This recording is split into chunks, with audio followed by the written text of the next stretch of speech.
कभी सोचा है कि डेटा की एक बिल्कुल बोरिंग सी शीट को एक दिलचस्प कहानी में कैसे बदला जा सकता है?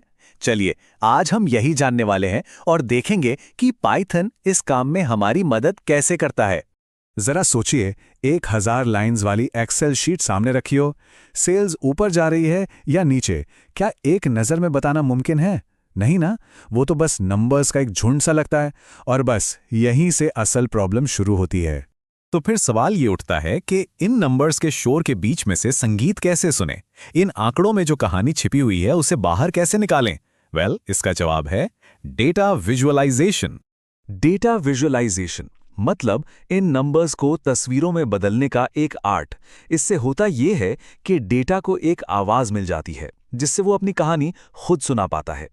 और पाइथन में इस आर्ट को प्रैक्टिस करने के लिए हमारे पास एक जादुई टूल है जिसका नाम है मैटप्लॉटलिब।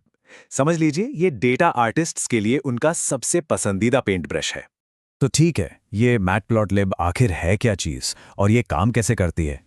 आइए इसको एक बड़ी सी लाइब्रेरी की तरह इमेजिन करते हैं। सोचिए, मैटप्लॉटलिब एक बहुत बड़ी लाइब्रेरी है।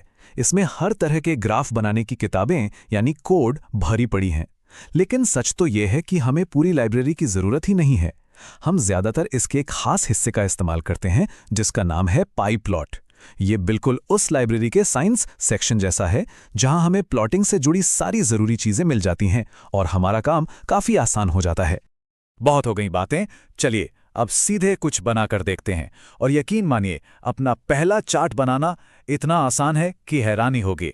बस 2 सिंपल से स्टेप्स हैं। पहला, plt.plot को डेटा दे दीजिए, ये पर्दे के पीछे मेमोरी में चार्ट तैयार कर देगा। और दूसरा स्टेप, plt.show कमांड दीजिए। ये बिल्कुल ऐसा है जैसे कह रहे हों, चलो अब चार्ट दिखाओ। और बस चार्ट स्क्रीन पर हाजिर। और बस हो गया।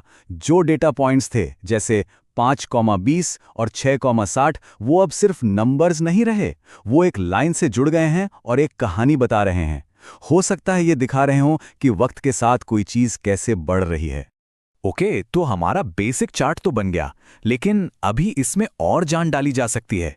क्यों ना इसे थोड़ा और सुंदर और इन्फॉर्मेटिव बनाया जाए? कई बार ऐसा होता है कि हमें लाइन पर कुछ खास पॉइंट्स को हाईलाइट करना होता है ना?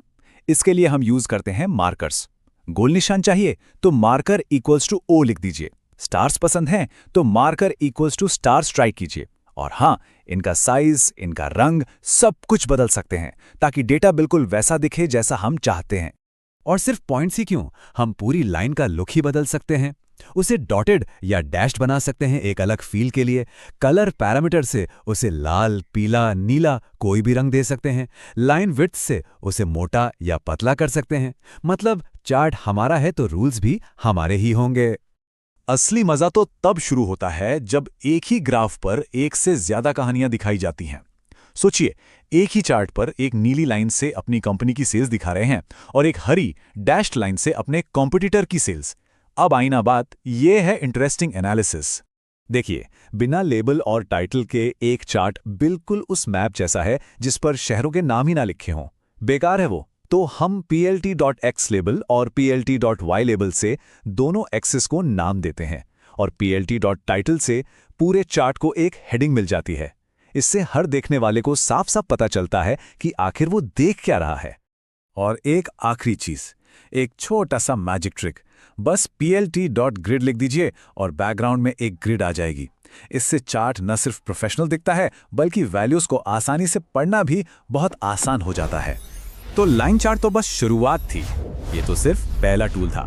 आइए अब देखते हैं कि मैटप्लॉटलिब के इस जादुई टूल बॉक्स में और क्या क्या है।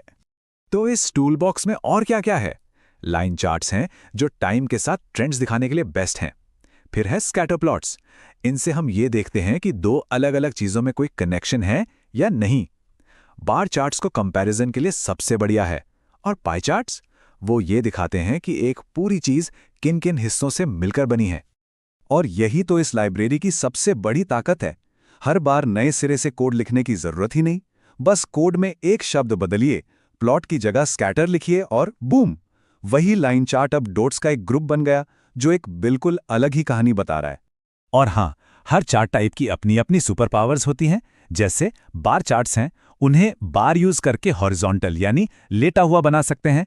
पाई चार्ट्स में लेबल्स और कलर से हर स्लाइस को एक नाम और रंग दे सकते हैं।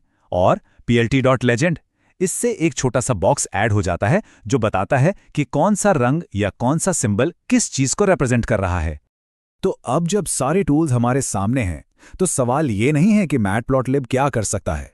असली सवाल ये है कि डेटा में ऐसी कौन सी कहानियां छुपी हैं जो बस इस इंतजार में हैं कि कोई उन्हें ढूंढ निकाले।